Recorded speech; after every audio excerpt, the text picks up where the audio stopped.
मित्रों नमस्कार। आज के वीडियो का शीर्षक है 100% एक्यूरेट प्रेडिक्शन के लिए केपी ज्योतिष के 7 मूल स्तंभ, the core pillars of KP system. अर्थात भविष्यवाणी 100% सटीक हो, 100% सटीक हो, इसके लिए केपी ज्योतिष के 7 मूल स्तंभ या 7 पिलर्स की ज़रूरत पड़ती है। केपी में 100% एक्यूरेसी या सटीकता किसी जादू के नाते नहीं है, बल्कि 7 मूल स्तंभों के परफेक्ट कॉम्बिनेशन से आती है।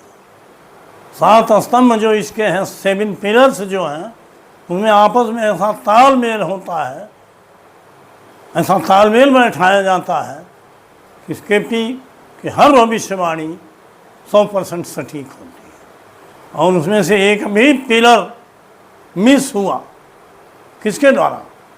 ज्योतिषी के द्वारा, तो भविष्यवाणी डगमगा सकती है, प्रेडिक्शन डगमगा सकता है, गलत नहीं हो सकता है। तो आज इसी 7 पिलर्स ऑफ केपी एस्ट्रोलॉजी पर बात करूंगा। जानते तो आप सभी हैं, मैं 650 से अधिक वीडियो दे चुका हूं, हर पिलर्स पे बात हुई है। लेकिन आज हम केपी के 7 मेन पिलर्स, जिसपे भविष्यवाणी एक्यूरेसी आती है भविष्यवाणी में और प्रेडिक्शन एकदम करेक्ट होता है, उन 7 पिलर्स को मैं आज इस वीडियो में विस्तार से व्याख्या करूंगा। सहयोग के लिए मैंने लिया है केपी लग्न आमलिक कस्प चार्ट, जो बराबर देता हूं मेष लग्न की कुंडलियां। आवश्यक होने पर इसका सहयोग लूंगा। 7 पिलर्स में सबसे महत्वपूर्ण पिलर होता है कस्पल सबलार्ड। आप सभी जानते हो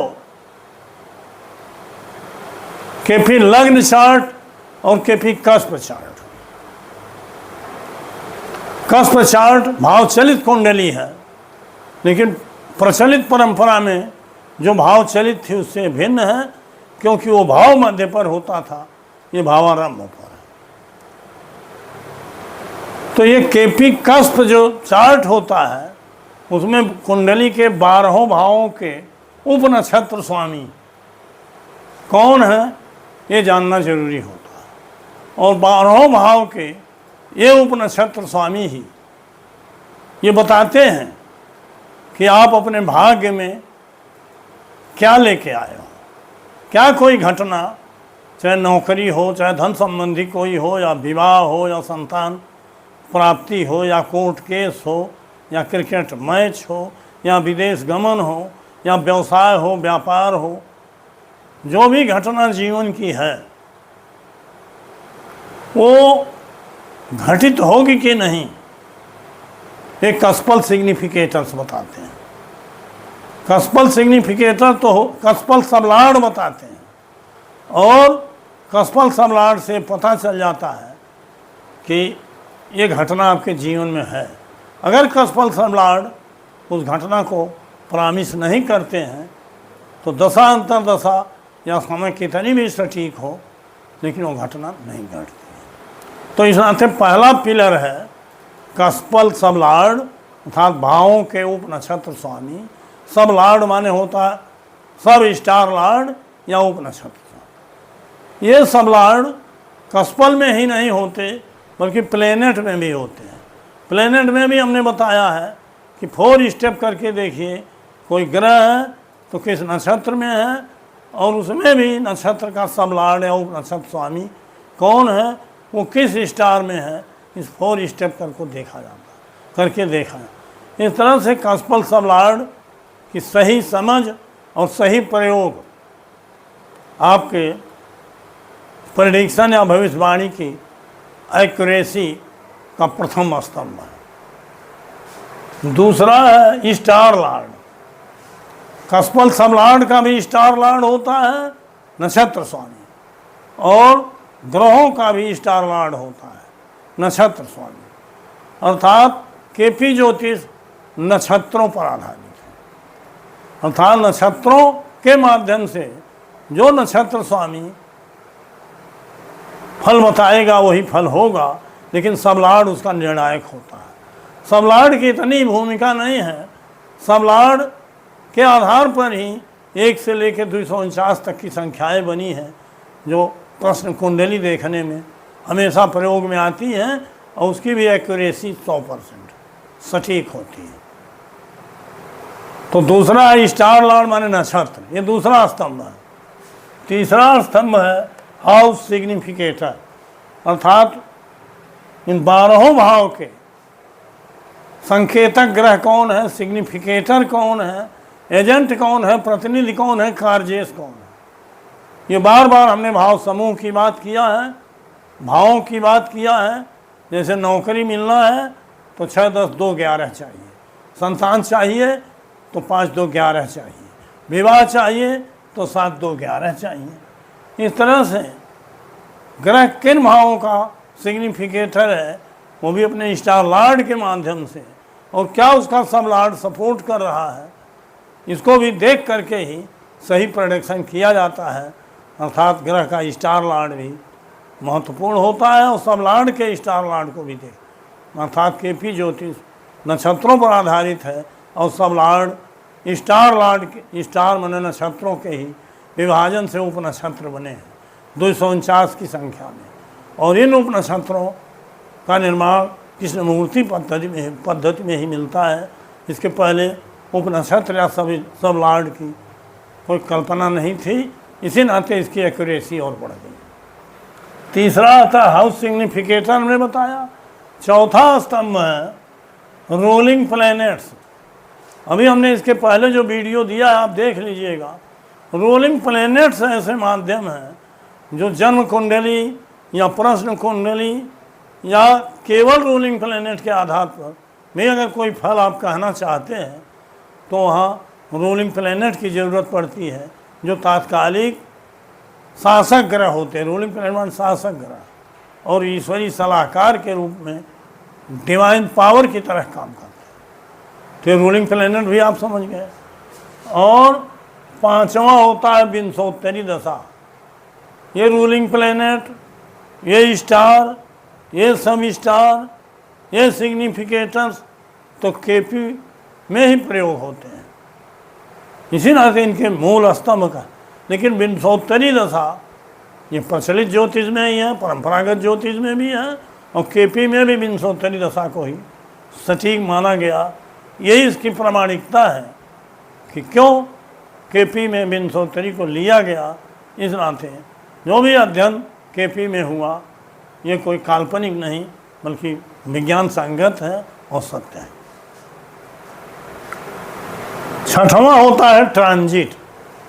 अब ग्रहों का गोचर, मतलब जिस ग्रह की दशा अंतर्दशा विंशोत्तरी से निकल रही है, प्रत्यंतर निकल रहा है, उसमें घटना कब घटित होगी।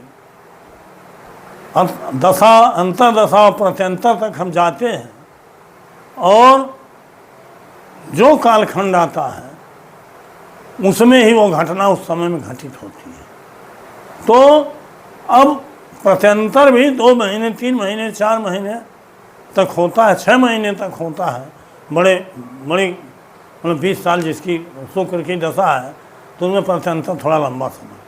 तो 5 महीने, 4 महीने, 2 महीने में घटना कब घटित होगी, कार्य कब होगा, सब निकालने के बाद भी ग्रहों का ट्रांजिट देखा जाता है, गोचर देखा जाता है। ट्रांजिट माने होता है गोचर, अर्थात दशा स्वामी, अंतर्दशा स्वामी और प्रत्यंतर दशा स्वामी, ये तीनों गोचर से जब एक दूसरे के राशि नक्षत्र उपनक्षत्र में आते हैं तब वो घटना घटित होती है।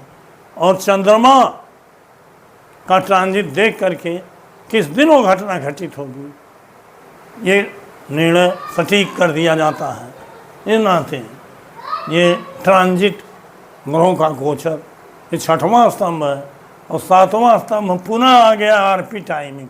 अभी हमने रूलिंग प्लेनेट का नाम लिया है। रूलिंग प्लेनेट तो हर जगह काम करते हैं, जन्म कुंडली, प्रश्न कुंडली, या हर जगह जहाँ भी सस्पेक्ट हुआ, बर्थ टाइम सही करना हुआ, लग्न संधि है तो वह सही करना हुआ, ग्रह की दशा अंतरदशा कन्फ्यूज्ड है, वहाँ भी रूलिंग प्लेनेट सहयोग करते हैं। आदि आदि अनेक जगहों पर रूलिंग प्लेनेट आपको सही जानकारी है। लेकिन रूलिंग प्लेनेट से सटीक टाइमिंग भी आप जान सकते हो। जैसे चंद्रमा को फिक्स करना हुआ कि किस नक्षत्र में रहेगा तब काम होगा, दशा अंतरदशा प्रत्यंतर सब हमने देख लिया, लेकिन चंद्रमा का गोचर जो है किस नक्षत्र में होगा, दशानाथ के कि अंतरदशानाथ के कि प्रत्यंतर दशानाथ, किस नक्षत्र में गोचर करेगा।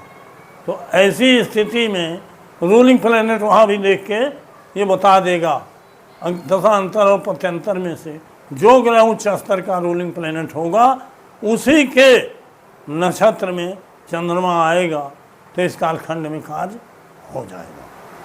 तो इस तरह से ये 7 मूल स्तंभ हैं। इन 7 में कोई भी मिस करोगे तो आपकी भविष्यवाणी डगमगा जाएगी। और 7 का प्रयोग करके और दिमाग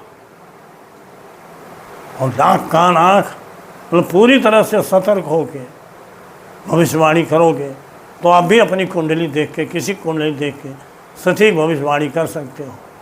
तो मित्रों, ये 7 स्तंभ हैं, इस पर हमने विस्तार से चर्चा किया है। वीडियो लंबा न हो, उसके अंत में सबसे अधिक आग्रह यह है कि अगर वीडियो पसंद है तो लाइक करिए, चैनल पर अगर नए हैं तो सब्सक्राइब करिए, हाइप करिए, एक प्यारा कमेंट दीजिए, इससे मेरा उत्साह बढ़ता है। वीडियो जितने मिनट की हो पूरा देखिए ताकि आपको अच्छी तरह से समझ में आ जाए।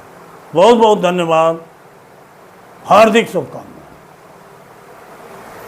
पुनः 3 दिन बाद मिलूँगा नए वीडियो।